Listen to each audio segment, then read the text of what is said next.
আছেন সকলে? আশা করি ভালো আছেন। অঙ্কনা ডেইলি লাইফস্টাইলের নতুন আরও একটি ব্লগে আপনাদের সবাইকে জানাই স্বাগত। ঘড়ির কাঁটায় এখন সকাল 7:30। চলুন তবে আপনাদের সঙ্গে এখন থেকে দিনের শুরুটা করা যাক। ভোরবেলায় উঠেছি জানেন, 5:30টার সময় উঠেছি। আপনাদের দাদা ভাইয়ের আবার খুব একটা শরীরটা ভালো নেই, সেই জন্য আর ও বাড়িতে ছিল, ওর জন্য আর ব্লগটাও শেয়ার করা হয়নি, শ্যুট করা হয়নি সকাল থেকে। তো যাই হোক, এখন থেকেই চলুন তবে শুরু করছি। বাইরে ভীষণভাবে বৃষ্টি হয়েছে, ওই দেখুন পুরোটা বাইরেটা ভেজা, কিন্তু ঠিক মতন বোঝা যাচ্ছে কিনা জানি না। আজকে তেমন একটা লোকও নেই জানেন। অ্যাকচুয়ালি আজকে এতটা বৃষ্টি হয়েছে, সারা রাত বৃষ্টি হয়েছে, আমার চারপাশে পুরো জল জমে গেছে। তবে আমার গাছগুলোর ভারী উপকার হয়েছে। আর এই যে ছানাপোনাগুলো সব বসে আছে খাবারের আশায়। ওদের দুটো মুড়ি দিয়েছি, কিন্তু মুড়িগুলো ঠিক ওদের খেয়ে পোষাচ্ছে না। অ্যাকচুয়ালি ওরা তো খায় কর্নফ্লেক্স, আমার ছেলের সঙ্গে সঙ্গে ওরাও সেই কর্নফ্লেক্স খেতে খেতে অভ্যস্ত। তারা একটিবার দেখাই আপনাদের। এই যে 7:30 লোকালটি যাচ্ছে এখন পাঁশকুড়াতে। এত ভালো লাগে সকালবেলার এই মনোরম প্রকৃতির মধ্য দিয়ে ট্রেন যাচ্ছে, একদম অন্যরকম একটা অনুভূতি, তাই না বলো? তারপরে আরও জানেন, আরও বিশেষ একটা কথা, যেটা যখন এই ট্রেনগুলোকে যেতে দেখি মনে হয় একটিবার টুক করে গিয়ে বাড়ির থেকে ঘুরে আবার বিকালবেলা চলে আসব। কিন্তু বিশ্বাস করুন, তার তো উপায় নেই। আমার তো এখান থেকে বাড়িতে যেতে গেলেই লাগে 7 ঘন্টা। ক্যামেরাটা অন করতেই টুকুস করে একজন আবার পালিয়ে গেল, আর ওই যে একজন ঠিক আমার আঙুলের মাথায় ওখানে অপেক্ষা করছে। আরও আছে কিছু কিছু, সব ওই পাশে চলে গেছে। যাই হোক, চলুন রান্না বান্নাটা শুরু করি। আদিত্যকে নিয়ে আবার যাব স্কুলে। টিউশনে আজকে নিয়ে যাইনি, কারণ ভীষণ বৃষ্টি হচ্ছিল কিছুক্ষণ আগেও। হালকা হালকা আবার আমার ঠান্ডাও লেগেছে। আপনাদের দাদা ভাইয়ের ভীষণ জ্বর, আজকে সকাল থেকেই ওষুধ খেয়েছে। আর এই একজনকে দেখুন, পড়তে বসিয়ে দিয়ে গেছি, পড়াশোনা না করে কি করছে দেখুন। দেখুন ওই পাশটা দেখুন, জলে পুরো ভিজে কি অবস্থা হয়ে গেছে। এই পাশটা দিয়ে জল পড়তো, এখন সেটা বন্ধ হয়েছে। আপনাদের দাদাভাই ওপরটাতে ঢালাই দিয়ে দিয়েছে। কোথায়? ও তো একটুখানি জল পড়েছে, কিন্তু এই পাশটার অবস্থাটা কি হয়ে গেছে বলো? না না, আমি দেখেছি। আচ্ছা, কতটা কমপ্লিট করেছো? হ্যাঁ, এতক্ষণ ধরে এইটুকু। এই ম্যাথগুলো কর, ম্যাথগুলো কর, বেঙ্গলি পরে করবি। ম্যাথগুলো করে ফেলো, ম্যাথমেটিক্স আগে করো। আমি কিন্তু বাবা রেগে যাচ্ছি। না, তাড়াতাড়ি তাড়াতাড়ি, ঝটপট ঝটপট করে ফেলো করে ফেলো। আর বিছানার অবস্থাটা কি করেছে, এই কিছুক্ষণ আগে সব গুছিয়ে রেখে দিয়ে গেছি। এ ভগবান, অবস্থাটা কি! কর কর, তুই তাড়াতাড়ি করে ফেল, আমি রান্নাটা করে স্নান করি। অনেকটা বেলা হয়ে গেছে, 7:30 প্রায় বাজতে যায়। ঝটপট, আমি কিন্তু এক্ষুনি তোমাকে টিউশন ম্যামের কাছে নিয়ে চলে যাবো। ঝটপট ঝটপট চল, এবার ঝটপট করে রান্নাটা বসিয়ে দিই, কারণ আর কিছুক্ষণের মধ্যেই তো আবার স্নান টান করে সব কিছু রেডি করে ওকে নিয়ে আবার ছুটতে হবে। সেই জন্য আজ আরও বাড়িতে রয়েছে তো ভারী জ্বালাচ্ছে জানেন। ওকে এই জন্যই প্রত্যেকটা দিন যত যাই হোক স্কুল টিউশনটা আমি মিস করতে চাই না। যাই হোক, চলুন 3টে ডিম সিদ্ধ দিয়ে রান্নাটা বসিয়ে দিয়েছি। এদিকে ভাজাভুজিটা করবো, ওদিকে ভাতটা বসিয়ে দিয়েছি, মাঝখানে গরম জল বসিয়ে দিয়েছি, ঝটপট করে রান্নাটা হয়ে যাবে। চলো ডালটাকে একটু ভেজে নিই, মুগের ডাল তো একটু ভালো করে ভেজে নিলে না গন্ধটা বেশ সুন্দর আসে, সেটা তো আমরা প্রত্যেকেই জানি, তাই না? তবে মুগের ডালের রান্নার প্রসেস অন্যরকম, অনেক রকম আছে, আপনারা যে যেমন করবেন করবেন। তবে আমি আজ আপনার মতন করেই করবো, একটু আদা জিরে বাটা দিয়ে, ব্যাস ওটা দিয়েই আজ রান্নাটা করবো। চলুন ওদিকে ডালটাকে সিদ্ধ বসিয়ে দিয়ে এদিকে এখন ভাজাগুলো করে নেব। একটু বেগুনটা ভাজবো, একটু তেলের পরিমাণটা বেশি দিয়েছি জানেন। আজ আবার আসার কথা একজনের, দেখা যাক সে যদি আসে তো আসেলো, না হলে আমাদের খাবার দাবার যতটা যা করছি আমাদের মাপেই করছি, তো ওখান থেকে ওদিকে হয়ে যাবে।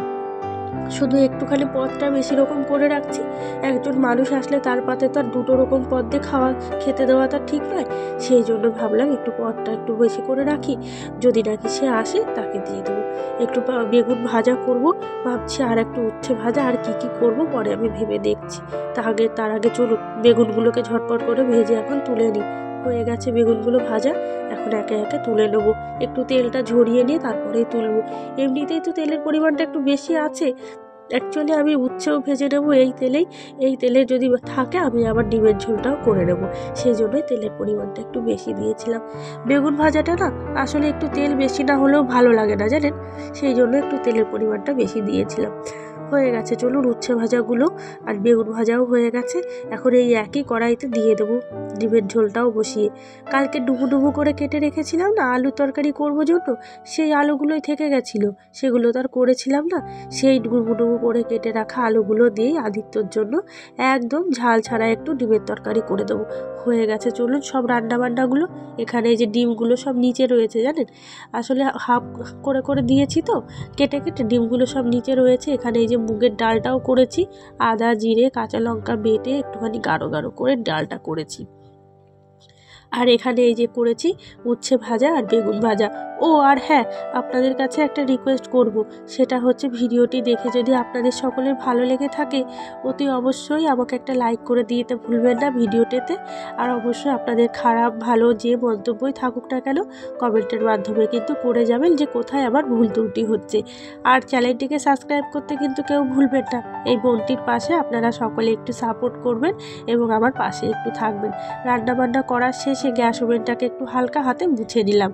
উপরে না হলে না এত পরিমাণে পিঁপড়ের উপদ্রব হয়, দেখতে পারে ঘৃণা লাগে জানেন, সেই জন্য ভালো করে একটু গ্যাস ওভেনটা মুছে নিয়ে চলুন স্নানটাও করে নিয়েছি। এখন ঝটপট করে পুজোটা এবার করে নিই। গাছ থেকে ফুল নিতে এসে দেখি গাছে আজকে আর খুব একটা ফুল নেই। সকালবেলা এক দিদিভাই এসে ফুল নিয়ে গেছে, তো আমি বারণ করি না জানেন, যেই আসুক না কেন আমি সবাইকে বলি আপনাদের মতন করে আপনারা আমার জন্য শুধু 2-4টা ফুল রেখে নিয়ে যাবেন। সেও তো ঠাকুরের চরণেই দেবে ফুলগুলো, আমিও ঠাকুরের চরণেই দেব। তো তার বাড়িতে না হয় নাই বা থাকতে পারে গাছ, আমার কোয়ার্টারে যেহেতু এত সুন্দর গাছ লাগানো হয়েছে, যদি কেউ নিয়েও যায় আমার ভারী খুশি হলাম মনে হয় জানেন। যাই হোক, চলুন গাছে যে কটা ফুল আছে এদেরই ঠাকুরকে দিয়ে দেবো, তাতেই আমি খুশি। হয়ে গেছে, চলুন ফুল তোলা, তারপরে যাব ঠাকুরকে পুজো দিতে। এদিকে ঠাকুরকে সেবা করে নিলাম, ঠাকুরকে দিয়েছি নকুনদানা ফুল দিয়ে। এখন ভালো করে আমার সিংহাসনটিকে ভালো করে পুষ্প দিয়ে সুসজ্জিত করে তারপরে পুজো করব। কতই না ভালো লাগে বলেন তো, নিজের হাতে লাগানো গাছ থেকে ফুল তুলে এনে ফুল দিয়ে পুজো করছি, এর থেকে আনন্দদায়ক আর কি হতে পারে, তাই না? চলুন হয়ে গেছে, শাঁখ বাজিয়ে শঙ্খ বাজিয়ে তারপরে ঘন্টা দিয়ে উলুধ্বনি দিয়ে পুজোটা আমি এখন করে নেব ভক্তিনিষ্ঠাভাবে। সকাল সকাল পুজোটা যদি করে নিই না তাহলে ভালো লাগে জানেন, মনটার মধ্যে যে অশ্লীলতা ভাবটা সেটা একদম আমার থাকে না। পুজো করে এখন নিজে একটুখানি রেডি হয়ে নেব, তাড়াতাড়ি করে রেডি হয়ে তারপরে আবার আদিত্যকে খাওয়াবো, খাইয়ে দাইয়ে ওকে রেডি করিয়ে নিয়ে স্কুলে চলে যাব। চুলগুলো একেবারে পাটের মতন হয়ে গেছে, ফেস্টো বলে আপনারা জানেন তো, উস্কো খুস্কো হয়ে গেছে একেবারে। একটা ভাবছি হেনা করবো জানেন, যদি নাকি চুলটা একটু সফট হয়। অ্যাকচুয়ালি আমাদের মতন মধ্যবিত্তদের ওই চুল স্ট্রেট করে তার প্রত্যেক মাসে যে আলাদা ট্রিটমেন্ট আছে সেগুলো করা তো সম্ভব হয়ে ওঠে না। সেই জন্য ভাবছি হালকা ফুলকার উপরে যে ট্রিটমেন্টগুলো আছে সেগুলোই এখন থেকে মাসে একবার করে করার চেষ্টা করব। চুলটাকে একেবারে গোড়ার কাছে বেঁধে নিলাম জানেন, এত বীভৎস গরম, বৃষ্টি হচ্ছে, এই বৃষ্টি ভেজা দিনের মধ্যেও এত গরম, সেই গরম সহ্য করা যাচ্ছে না, যার জন্য এইভাবে চুলটাকে বেঁধে আমাকে স্কুলে যেতে হয়। সাইকেল চালিয়ে যাই তো ভীষণ গরম লাগে। মুখে একটু ক্রিম লাগিয়ে নিলাম। আমি ক্রিম লাগাই হচ্ছে একদম সময় একটা ক্রিম, যেটা যখন পাই তখন সেটা লাগাই। খুব একটা দামি জিনিস আমি লাগাতে পছন্দ করি না, বিলাসবহুল জীবন আমার একেবারে পছন্দ নয়। চলুন হয়ে গেছে, আমি রেডি। এখন আদিত্যকে খেতে দিয়ে তারপরে যাব স্কুলে। সিঁদুরটাকে একটু ঘেটে গেছিলো, সেটাকে একটু ঠিকঠাকভাবে লাগিয়ে নেব। এখন হয়ে গেছে, চলুন সকালবেলা আদিত্যকে খেতে দিয়ে দিই। একদম অল্প করে একটু ভাত নিয়েছি, দিয়ে দেবো 2 পিস বেগুন ভাজা, সামান্য একটু উচ্ছে ভাজা, আর দিয়ে দেবো অল্প একটু ডাল, আর সাথে একটু ডিমের তরকারি। আসলে যা যা করেছিলাম সব কিছুই মোটামুটি একটু একটু করে ওকে দেবো। থেকে সব কিছু যদি ওকে খাওয়া না শেখাই পরে গিয়ে কিন্তু আমাকেই ভুগতে হবে। সেই জন্য চেষ্টা করি না খেতে চাইলেও একটু একটু করে ওকে খাওয়ানো শেখানোর। আমরা মারাই তো প্রত্যেকটা মায়েদেরই চেষ্টার ফলে কিন্তু একটা বাচ্চা খুব ভালোভাবে বড় হয়, তাই না? চলুন হয়ে গেছে, এদিকে ভাতগুলোকে মাখিয়ে এখন খাইয়ে দিই। আপনাদের মনে এটা প্রশ্ন থাকতেই পারে যে দিদি খাটের উপরে কেন খাওয়াও?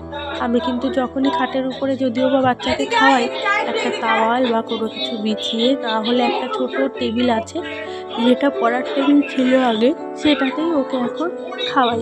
যাই হোক, চলুন ওকে খাইয়ে দাইয়ে স্কুলে আমি নিয়ে চলে এসেছি। এদিকে সমস্ত বাচ্চারা কিন্তু খেলাধুলা করছে। সঙ্গে আদিত্য আর আদিত্যর বন্ধু জগন্নাথ, ওরা দুজনেও এখানে খেলছে।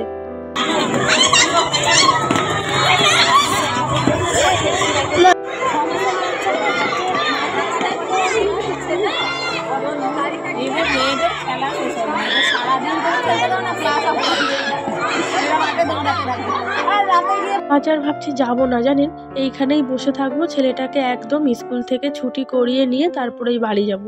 বাড়িতে গিয়ে মন লাগে না, ছেলেটা কি করছে কি না করছে, তার থেকে বড় বিষয় বাড়িতে তো যেমন কাজ থাকে না। গুড ইভিনিং, এখন বাজে হচ্ছে বিকেল 5টা। তো যাই হোক একটুখানি শুয়েছিলাম, ঘুম থেকে এখন উঠলাম। ঘুম হয়নি জানেন, আজকে আর ঘুম হয়নি। কারণ কিনা আজকে বাড়িতে এসেছিল একটা কি বলবো ওটাকে, ভাগনা বউ বলে। আপনাদের আগেও ভিডিওতে দেখিয়েছি তাদেরকে। তো সেই ভাগনা বউটা এসেছিল 3:30 নাগাদ, এসে আধা ঘন্টা মতন থেকে চলে গেছে। কিন্তু তখন না মানে ঘুমের ঝোলটা সবে এসেছে, তখনই নেশাটা আবার কেটে গেছে, আর ঘুমোতে পারিনি। তো যাই হোক এখন উঠলাম, আদিত্যকে বললাম বাবা কোথাও যাস না, একটু দুধটা খা। কে কার কথা শুনে ও পালিয়েছে পাশের কোয়ার্টারে। যাই হোক ও ওখানে একটু খেলছে, আমি ততক্ষণ ওই যে জামা কাপড়, এক গাদা জামা কাপড় জড়ো হয়ে আছে, সমস্ত কিছু এখন গোছাবো, তারপর আবার রান্না আছে। আপনাদের দাদা ভাই গেল বাজারে, দেখা যাক কি নিয়ে আসে। বললো আমাকে বাজারের ব্যাগটা দাও, বাজারের ব্যাগটা দিয়ে দিলাম, ও বাজারে গেল। তো দেখা যাক কি নিয়ে আসে, ততক্ষণ ঝটপট করে আগে জামা কাপড়গুলোকে গুছিয়ে নিই। তো চলুন, আশা করি আপনাদের সকলের ভালো লাগবে আজকের ব্লগটা। ভালো লাগলে অবশ্যই একটা লাইক করতে কেউ ভুলবেন না, চ্যানেলটিকে সাবস্ক্রাইব করে আমার পাশে থাকবেন। চলুন আপনাদেরকে শুরু করি আবার নতুন করে ডেইলি লাইফস্টাইল বিকালের। চলুন এবার ঝটপট করে জামা কাপড়গুলোকে গুছিয়ে নিই। আলনাটা একেবারে এলোমেলো হয়ে গেছিল, সেটাকেই একটু সুন্দর করে গুছিয়ে নেবো। এখন যে কটা জামা কাপড় যে এলোমেলো হয়েছে সেগুলোকে একটু ভালো করে গুছিয়ে রেখে দেবো। সারাদিন এই বৃষ্টি ভেজা দিনের মধ্যে কি করে যে কাজ করতে করতে কোথা দিয়ে সময় চলে যায় নিজেই বুঝতে পারি না জানেন। এই টুকটুক টুকটুক করে করতে করতে কোথা দিয়ে সময় পার হয়ে যায়। রাত্রেবেলা আবারও আজ রান্না ছিল, রান্না করলাম আজকে একটু মটন। অ্যাকচুয়ালি আপনাদের দাদা ভাইয়ের তো শরীর ভালো না, আমাকে বলছে অঙ্ক না আমাকে একটু ঝাল ঝাল করে যদি একটু মাংস রান্না করে দিতে। আমি বলি অবশ্যই তুমি নিয়ে আসো, আমি করে দিচ্ছি। বাজারে গিয়ে ও মা দেখি মটন নিয়ে চলে এসেছে। যাই হোক একটু আজকে কষা কষা করে ওকে মটন রান্না করে দিচ্ছি। ভিডিওটা তবে আজ এই পর্যন্তই রাখছি বন্ধুরা, আর কন্টিনিউ করতে পারিনি, ভীষণ শরীর খারাপ হয়ে পড়েছিল আপনাদের দাদা ভাইয়ের। তো যাই হোক আজ এই পর্যন্তই, আপনারা সকলে ভালো থাকবেন, সুস্থ থাকবেন, আর অবশ্যই দেখা হবে নতুন আরও একটা ভিডিওতে। ততক্ষণ সকলে ভালো থাকবেন, আর ভিডিওটি ভালো লাগলে একটা লাইক অ্যান্ড সাবস্ক্রাইব করতে কেউ ভুলবেন না। চলুন টাটা।